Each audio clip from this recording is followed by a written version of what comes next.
말씀은 창세기 42장 9절입니다.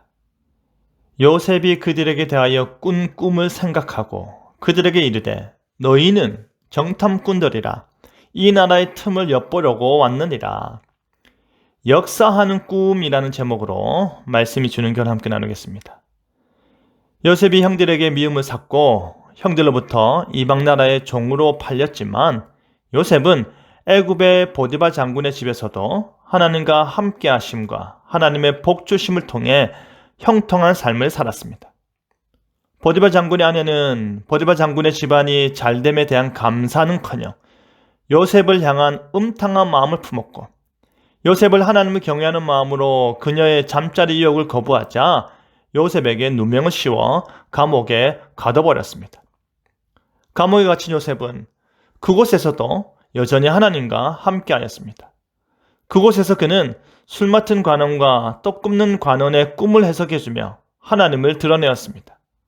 그 은혜를 잊은 술 맡은 관원은 훗날 바로가 꿈으로 인해 괴로워할 때 요셉을 추천하였습니다. 요셉은 동일하게 하나님께서 꿈을 해석하심을 말하며 바로의 꿈을 해석해 주었습니다. 7년 풍년 후 7년 흉년이 온다. 그러니 곡식을 창고에 보관하여 흉년을 대비하라 하였습니다. 애굽의 훌륭한 학자들도 해내지 못한 일을 요셉이 해냄으로 인해 요셉은 이방인이요 종 출신이요 감옥 생활하는 죄인의 신분에서 단숨에 애굽의 총리가 되었습니다. 있을 수 없는 일이 일어났습니다. 하나님께서 하신 일이고 하나님께서 그에게 주신 꿈을 이루시는 과정이 아닐 수 없습니다. 바로 그때 야곱은 아들들로 애굽에 내려가 곡식을 구하게 하였습니다. 총리인 요셉이 곡식을 팔고 있을 때 형들이 와서 그 앞에서 땅에 엎드려 절하였습니다. 요셉이 형들에게 절을 시킨 것이 아니라 형들이 자연스럽게 절을 한 것입니다. 하지만 그들은 자신들이 엎드려 절한 애굽 관료의 복장을 한 총리가 자신들이 종으로 팔아버린 동생 요셉이라고는 상상도 못했습니다. 이후 그들과의 만남 가운데서도 요셉이 스스로를 밝히기 전까지 그들은 알아보지 못했습니다.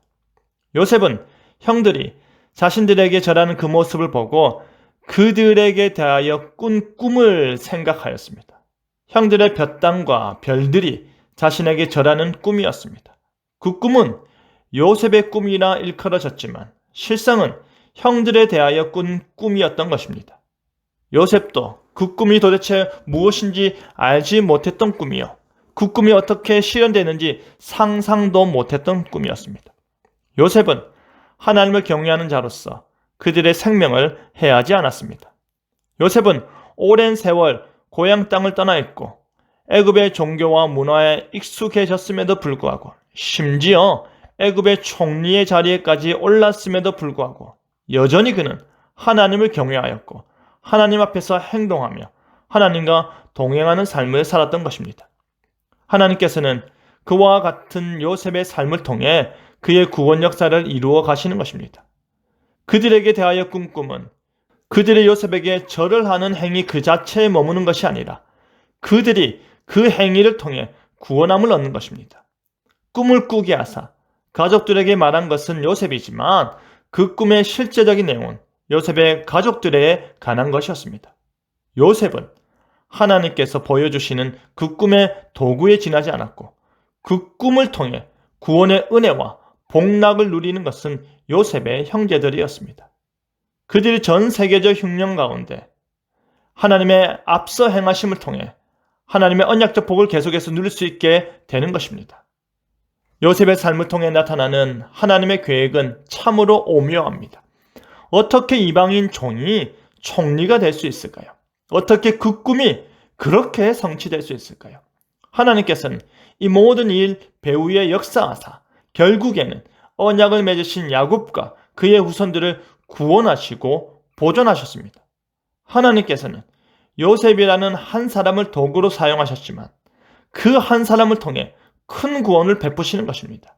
형들에 대하여 꾼 꿈이 성취되듯이 우리에 대하여 하나님께서 꿈꾸시는 그 놀라운 꿈 역시도 반드시 이루어질 것입니다. 하나님께서 내 삶의 주인이요, 역사의 주인이기 때문입니다. 하나님께서 이루실 나의 삶을 기대하며 살아가는 저와 여러분 되기를 간절히 바랍니다. 아멘.